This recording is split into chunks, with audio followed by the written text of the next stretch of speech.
हो गई।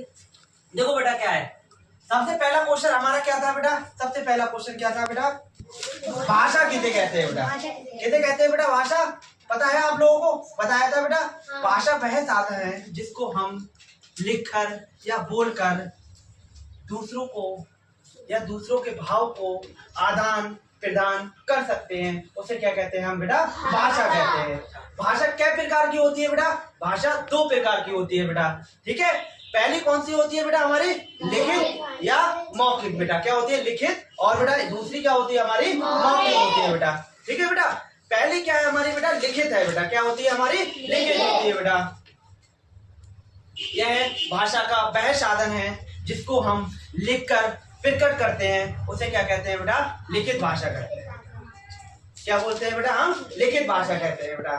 जैसे बेटा क्या होता है पत्र लिखना, ये बेटा क्या होता है हम बेटा लिखित रूप में करते हैं बेटा, क्या करते हैं लिखित रूप में। जैसे बेटा हमने कोई टेस्ट लिया आपसे, एक टेस्ट लिया बेटा, उसको हमने कहा बेटा रिटन में दीजिए, तो बेटा वो लिखित हो गया।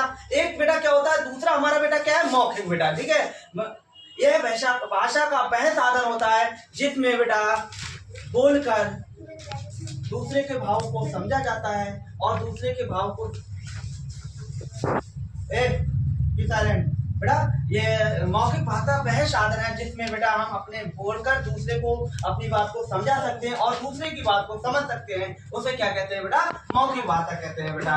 जैसे बेटा कहानी पढ़ना, ठीक है बेटा, गाना गाना बेटा, ये सारी चीजें क्या होती है मौखिक। और बेटा क्या होता है, ये मौखिक रूप में बेटा क्या होता है, हमेशा हम बेटा ओरली बात करते हैं बेटा, क्या का ओरली। हमने बेटा आपको टेस्ट दिया, अब टेस्ट दिया उसको रिटर्न नहीं कराया हमने, आपसे स्टैंड अप बेटा और उसको कहा बेटा बोलो और सुनाओ बेटा, ठीक है। जब हमने कहा बेटा उसको बोलो और सुनाओ बेटा, तो आपने बेटा वो ओरली हमको सुना दिया, उसे क्या कहते हैं हम बेटा, मौखिक कहते हैं, ठीक है। उसके बाद नेक्स्ट क्या है हमारा बेटा, बेटा बोली किसे कहते हैं, क्या कहते हैं बेटा, बोली किसे कहते हैं, ठीक है।